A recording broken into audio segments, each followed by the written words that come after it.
तुगलकाबाद के नाले के साथ हम चल रहे हैं। यमुना के बेहद करीब पहुंच गए हैं। यहाँ से कुछ 100 मीटर ही यमुना की दूरी रह जाती है। यहाँ पर हमें कुछ किसान भी नज़र आ रहे हैं। सबसे पहले उस नाले को दिखाएंगे जिस नाले में कीटनाशक, जो कृषि का कीटनाशक है वो मिलता है, और आपको जो झाग है वो साफ साफ नज़र आ रहे हैं। आसपास कोई उद्योग नहीं है, इंडस्ट्री नहीं है, ह्यूमन वेस्ट भी कम है, लेकिन कीटनाशकों से भी कितना नुकसान हो सकता है वो दिखाने के लिए हम यहाँ पर पहुँचे हैं। यहाँ पे बंद गोभी की खेती की जा रही है, भिंडी बोई जा रही है, और खेतों के ठीक बीच में ही इस वक्त मैं मौजूद हूँ। और यमुना की अगर दूरी की बात करें तो वो भी एक बार तस्वीरों के ज़रिए देख लीजिए, क्योंकि आपको जो कालिंदीकुंज का बैराज है वो यहाँ से 1 किलोमीटर 1.5 किलोमीटर दूर पे नज़र आ जाएगा, यानी यमुना भी यहाँ बहुत पास में है। बाबा क्या नाम हुआ आपका? चुन्नीलाल। चुन्नीलाल, क्या आप बो रहे हैं? यहाँ पे भिंडी भिंडी है, बक्कल है, सब चीज़ है। अच्छा, यहाँ पे कौन कौन से कीटनाशक डालते हैं, क्या डालते हैं यहाँ पर? यहाँ पे क्या पड़ता है? खाद पड़ती है बस, यूरिया? यूरिया बस। और कुछ दवाई वाई भी छिड़कते हैं? दवाई छिड़की जाते है, फल फूल वाली। फल फूल वाली दवाई। अच्छा, ये बताइए कि ये पानी कहाँ से यूज़ करते हैं? ट्यूबवेल वगैरह का कहाँ से आता है? अम्मा भी बता रही है, अम्मा के पास चलते हैं। जी अम्मा, बंद गोभी में बो रखी है आपने, तो बहुत सारी फसलें बो रखी है, बड़ा शानदार। आपका क्या नाम हुआ अम्मा? नाम क्या हुआ? नाम ये बताइए कि यहाँ पे क्या क्या दवाइयों में क्या डालते हैं? दवाइयों में फोरेट पड़ता है, यूरिया पड़ती है, और ये तरह की दवाई पड़ती है, कई तरह की दवाइयाँ पड़ती है। तो यहाँ पे फास्फोरस, फोरिएट, यूरिया और कई तरह की दवाइयाँ, और यहाँ पर जो बोरिंग का पानी है वो इस्तेमाल किया जाता है, और उससे इन फसलों को बोया जाता है। तो दिल्ली के किसान आपको नज़र आ जाएंगे, लेकिन जो कीटनाशक डलते हैं, कीटनाशक जाते हैं नाले में, नाला जाता है सीधा नदी में। सीवेज ट्रीटमेंट कोई प्लांट नहीं है, और इसकी वजह से कालिंदीकुंज में हमें झाग बनते हुए नज़र आते हैं। तो यहाँ हमने आपको दिखाया, पहले हमने आपको दिखाई दिल्ली की डल कैसी स्थिति है, नहर नाले में तब्दील हो गई, नाला इतना गंदा है जिसकी वजह से यमुना का पानी बहुत मैला हो गया। TDS लेवल 650 से ज़्यादा है, वो भी सुबह की पहली किरण का।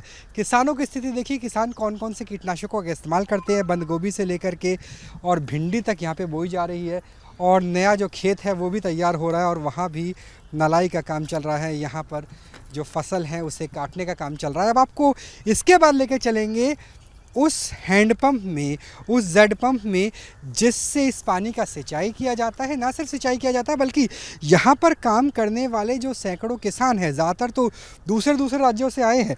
अम्मा, कौन से स्टेट से हैं, कहाँ से आए हैं आप?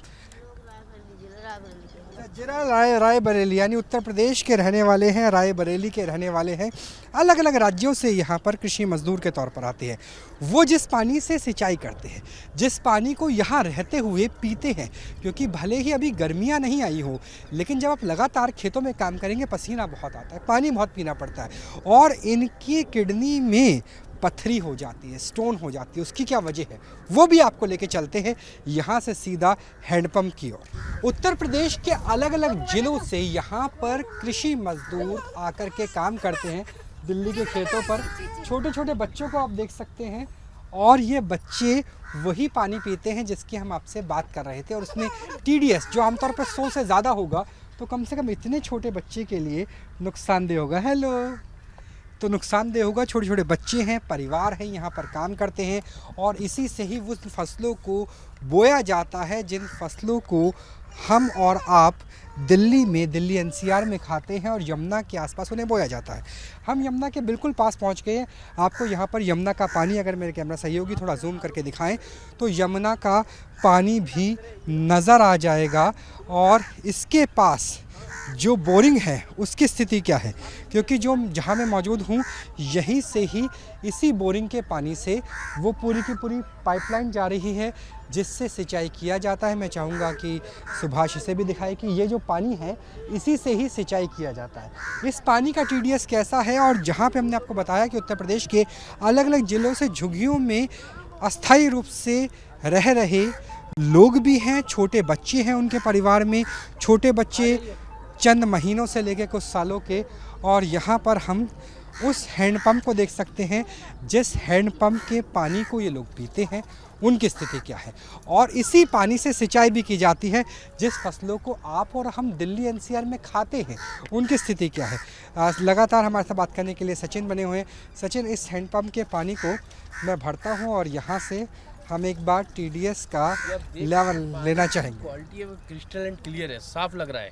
बट ये पानी भी काफ़ी ज़्यादा रासायनिक है और काफ़ी ज़्यादा भारीपन है इसमें।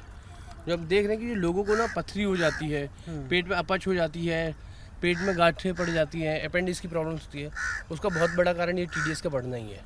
तो यानी जो यहाँ पे लोग रहते हैं, छोटे बच्चे खास तौर पर, उनकी किडनी फेल हो सकती है, उनका लीवर फेल हो सकता है, और जो बड़े हैं उन्हें स्टोन की प्रॉब्लम हो सकती है, पथरी हो सकती है। जी, आपने तो देखा होगा जो बच्चों की जो क्राइटेरिया, पहले जो ये चीज़ें होती थी बड़े लोगों को होती थी, पर अब आपको 8 साल 10 साल के बच्चों को भी पेट दर्द की शिकायत, पेट में किडनी और यहाँ तक कि पेट में गांठें तक होने लगी हैं बच्चों। तो एक बार यहाँ का टीडीएस अगर आप नाप सके तो यहाँ का टीडीएस कैसा है, क्योंकि पानी देखने में देखिए बिल्कुल साफ़ लग रहा है, लेकिन साफ़ लगने और स्वच्छ होने में जो अंतर है वो भी अभी कुछ ही। 528। तो यहाँ पे देखिए कि 600-650 वहाँ पे हमने 650 देखा था, यहाँ पर 525 से ज़्यादा है, यानी 100 से ऊपर, 150 से ऊपर टीडीएस खतरनाक हो सकता है। और इसी पानी को पीते हैं आसपास के लोग, छोटे बच्चे इसी पानी से खेलते हैं, इसी पानी से फसलों को सिंचित किया जाता है, सिंचाई यहीं से ही होती है। तो ये तो बहुत खतरनाक है पीने के लिहाज से भी। बहुत खतरनाक है। आप देख रहे हैं ना, छोटे छोटे बच्चों को प्रॉब्लम्स हो चुकी हैं, लोगों को किडनी फेलियर होने का सबसे बड़ा टेस्ट से ही पता चल जाएगा कि टेस्ट। तो यहाँ पर ये पीने लायक नहीं है, पीने लायक नहीं है। टेस्ट करने की कोशिश करूँगा। अजीब सा कसैलापन होगा पानी में। बहुत खारा पानी है और ऐसा लग रहा है कि बहुत ज़्यादा नमक डाल। नमक भी है और बहुत अजीब सा टेस्ट, बहुत अजीब सी स्मेल। और यकीन मानिए कि शायद 1 या 2 बूंद पानी ही मेरे अंदर गया होगा, उससे मन खराब हो गया। तो ऐसे पानी को जो लोग पीते हैं उनकी स्थिति क्या होगी, जो यहाँ पर यूपी के अलग अलग ज़िलों से लोग आते हैं उनकी स्थिति क्या होगी, छोटे बच्चों को, घरों को देख सकते हैं। और यही पानी यमुना में जब नालों के ज़रिए पहुँचता है, यमुना मेरे पीछे है, तो स्थिति क्या होगी। जिस खेत में मैं खड़ा हूँ, इस खेत में फसलों को बोया जाता है, सिंचाई की जाती है, तो उनकी स्थिति क्या होगी। जिस पानी से मेरे जीव को बहुत बुरा लगा और वो आपको बहुत बीमार करने के लिए काफ़ी है। तो हमने आपको दिखाई वो नहर जो नाला बन गई, जिसमें नाव अभी भी नज़र आती है, और वहाँ पर स्थिति ये है कि उसकी वजह से यमुना में झाग बनते हैं, कीटनाशकों का इस्तेमाल किया जाता है। किसानों ने हमें खुद बताया कि फास्फोरस से लेकर के यूरिया का इस्तेमाल वो करते हैं। छोटे बच्चों को आप के सामने दिखाया, जिन बच्चों की किडनी 1 साल का बच्चा था, किडनी फेल हो सकती है इस पानी को पी करके। तो ये स्थिति है यमुना के आसपास के गांव, नहर और नालों की वजह से, जिसकी वजह से प्राणदायिनी यमुना का दम घुट रहा है, जहरीला हो रहा है पानी और सतह पे बन रहे हैं झाग। कैमरा सहयोगी सुभाष चंद के साथ Rahul Dabas, news nation, Delhi. News nation अब व्हाट्सएप पर खबरों के ताजा अपडेट के लिए न्यूज नेशन के इस क्यूआर कोड को स्कैन करें